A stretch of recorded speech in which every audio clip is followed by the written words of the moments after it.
So what is up mga ka-tech shop, no? So naana sa tagi kore-kore mga tech shop kani siya. Tamiya ni sa kong bugoy.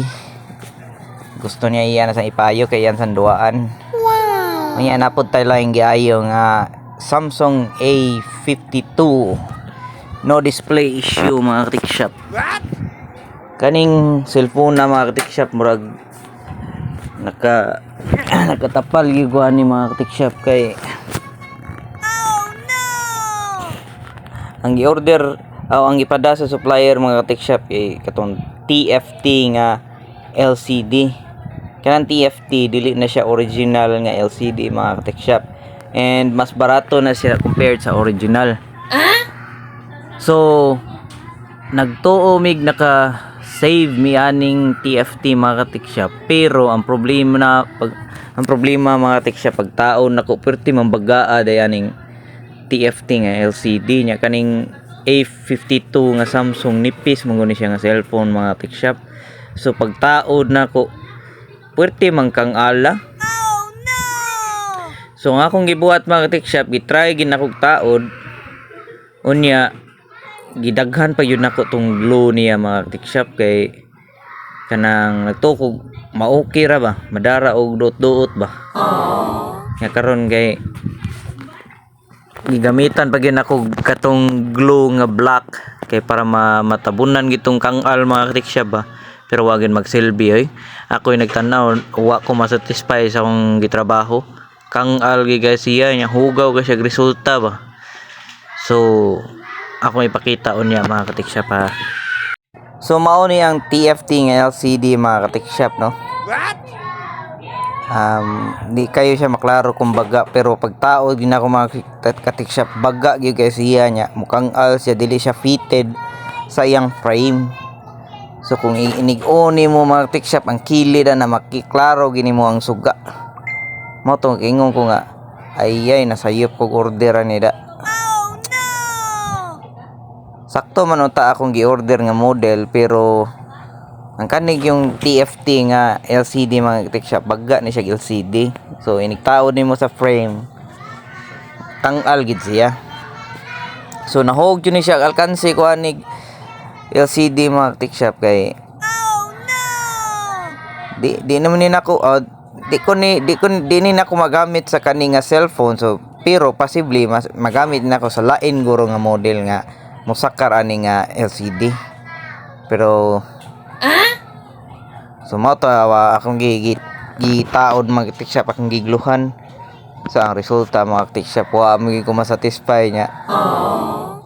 Ang customer ani possibly di sad masatisfy mobalik ra gihapon ni nako. So mao tong wa na lang ginako gidayon, although akong gigluhan gitesting nako nya giduot lang gyud nako ba yang naitabo mga tech shop kay di naman hinuon mo touch kay nasubraan og duot.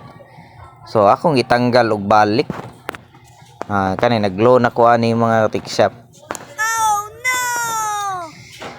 Medyo baga siya compared sa original gid nga LCD nga nagamit pa gani ko og black nga glow kay para lang ma-seal tong kilid, matabunan tong kangal sa hilid, pero wa gid dili gid siya satisfying nga result mga tech shop. Kung ikay magbayad murag masuko ka, murag di ka ganahan, mo to akong gitanggal og balik ang glow wa ko masatisfy murag kanang basta wagi ko masatisfy ani gid baga ra jud kayo ang LCD nya kangal kay ang kilid. So akong gibuhat akong gitanggal og balik mga tech shop ug nag-order na lang ko og lain nga LCD nya naka-decide ang customer nga original jud among gamiton nga LCD. And then i-suggest po ko nga butangan na lang nato katong ang among i-order katong LCD with frame na lang gid nga para sureball nga fitted yung kayo siya ba. Nice. So di na ko mag-glue ani, mag-transfer na lang ko sa motherboard, mag-transfer na lang ko sa ubang pisa sa bag-o nga frame. Unya satisfying jud kayo nga result mga tech shop. Good choice gid nga paliton gi-order na mo katong LCD with frame original pa gyud. So kani siya mo na ning original mga tech shop. Original nga with frame. Nice. So ako na siyang gianam-anam og transfer. And then gana ra sa touch, gana ra sa charging. So okay na kayo for releasing na ning mga katik shop. So inana ginang mga technician mga katik shop, no. Usahay nagitay alkansi ana. Same ra gud sa ubang negosyo gud. Malkansi ka, usahay swertion ka, perminti kang kanang makaginansya, ginagmay, pero di gin malikayan nga nagi kay sayop ba, nagi sayop, di man nimo makontrol gud perminti gud. Nice. So kani nakansi ko usa ka LCD, medyo mahal sad to, pero hopefully katong nga LCD magamit to sa lain nga model nga Samsung lang gyapon. Pero sa kani nga model di gid siya maangay gamiton kay baga mo gud siya. So, mao na ni siyang finished product mga katik shop. Nigana na iyang touch, nigana iyang display. Iniabag-o na sa ang iyang volume. So kani siya satisfying na gani siya nga result mga katik shop. Compare datong niagi. So ni proceed na sad kog assembly ani, gipang taon nako tanan mga pisa ni. And then gigluhan na sad nako ang back cover. So mao to mga katik shop, no. Di gin malikayan nga malkansi ta usahay inig repair na to. Either masayop ta sa pagtrabaho na to or ang pisa mismo ang mo palyar.